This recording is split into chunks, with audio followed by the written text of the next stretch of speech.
ಎಲ್ರಿಗೂ ನಮಸ್ಕಾರ. Welcome back to Sharasudhana kitchen. ಇವತ್ತಿನ ರೆಸಿಪಿ ಬೆಂಡೆಕಾಯಿ ಪಲ್ಯ. ಮೊದಲಿಗೆ ನಾನು ಒಲೆ ಮೇಲೆ ಒಂದು ಪ್ಯಾನ್ನ ಇಟ್ಕೊಂಡು ಪ್ಯಾನ್ ಬಿಸಿ ಆದಮೇಲೆ 1 ಟೇಬಲ್ ಸ್ಪೂನಷ್ಟು ಆಯಿಲ್ನ ಸೇರಿಸ್ಕೊಂಡಿದ್ದೀನಿ. ಆಯಿಲ್ ಬಿಸಿ ಆದಮೇಲೆ ಬೆಂಡೆಕಾಯಿನ ತೊಳೆದು ಒರೆಸಿ ಸಣ್ಣದಾಗಿ ಕಟ್ ಮಾಡಿ ಇಟ್ಕೊಂಡಿದ್ದೆ, ಅದನ್ನು ಸೇರಿಸ್ಕೊಳ್ತಾ ಇದ್ದೀನಿ. ಈ ಬೆಂಡೆಕಾಯಿನ ಒಂದು 10 ನಿಮಿಷ ಚೆನ್ನಾಗಿ ಫ್ರೈ ಮಾಡ್ಕೊಳ್ಬೇಕಾಗುತ್ತೆ. ಇದರಲ್ಲಿರೋ ಲೋಳೆ ಅಂಶ ಎಲ್ಲ ಕಮ್ಮಿಯಾಗಿ ಬೆಂಡೆಕಾಯಿ ಲೈಟ್ ಬ್ರೌನ್ ಆಗೋವರೆಗೂ ಚೆನ್ನಾಗಿ ಫ್ರೈ ಮಾಡ್ಕೊಳ್ಬೇಕಾಗತ್ತೆ. ಯಾರಾದರೂ ಹೊಸದಾಗಿ ನಮ್ಮ ವಿಡಿಯೋನ ನೋಡ್ತಾ ಇದ್ದರೆ ನಮ್ಮ ಚಾನಲ್ನ ಸಬ್ಸ್ಕ್ರೈಬ್ ಮಾಡಿಕೊಂಡು ಸಪೋರ್ಟ್ ಮಾಡಿ. ನೀವಿವಾಗ ನೋಡ್ತಾ ಇರ್ಬೋದು ಬೆಂಡೆಕಾಯಿ ಚೆನ್ನಾಗಿ ಫ್ರೈ ಆಗಿದೆ. ನಾನಿವಾಗ ಇದನ್ನು ಸೈಡ್ಗೆ ಎತ್ತಿಟ್ಕೊಳ್ತಾ ಇದ್ದೀನಿ. ನಾನೀಗ ಅದೇ ಪ್ಯಾನ್ಗೆ 2 ಟೇಬಲ್ ಸ್ಪೂನಷ್ಟು ಆಯಿಲ್ನ ಸೇರಿಸ್ಕೊಂಡಿದ್ದೀನಿ. ಆಯಿಲ್ ಬಿಸಿ ಆದಮೇಲೆ 1/4 ಟೀ ಸ್ಪೂನಷ್ಟು ಸಾಸಿವೆ ಹಾಗೆ 1/4 ಟೀ ಸ್ಪೂನಷ್ಟು ಜೀರಿಗೆನ ಸೇರಿಸ್ಕೊಂಡಿದ್ದೀನಿ.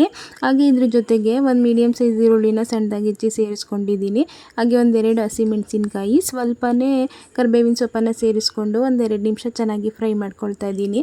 ಇದೆಲ್ಲ ಚೆನ್ನಾಗಿ ಫ್ರೈ ಆಗಿದ್ದಾದಮೇಲೆ ಮೊದಲೇ ಫ್ರೈ ಮಾಡ್ಕೊಂಡಿರುವಂತಹ ಬೆಂಡೆಕಾಯಿನ ಸೇರಿಸಿ 1 ನಿಮಿಷ ಹಾಗೆ ಚೆನ್ನಾಗಿ ಮಿಕ್ಸ್ ಮಾಡ್ಕೊಳ್ಳೋಣ. ಈ ಪಲ್ಯ ದೋಸೆ, ಚಪಾತಿಗೆಲ್ಲ, ರೊಟ್ಟಿಗೆ ತುಂಬಾ ಚೆನ್ನಾಗಿರುತ್ತೆ.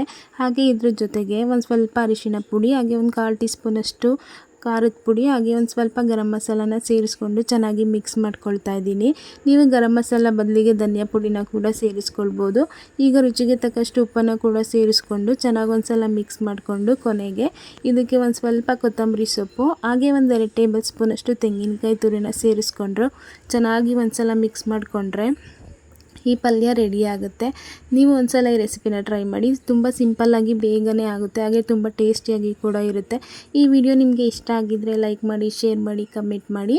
ಹಾಗೆ ನಮ್ಮ ಚಾನಲ್ನ ಸಬ್ಸ್ಕ್ರೈಬ್ ಮಾಡಿಕೊಂಡು ಸಪೋರ್ಟ್ ಮಾಡಿ. Thanks for watching.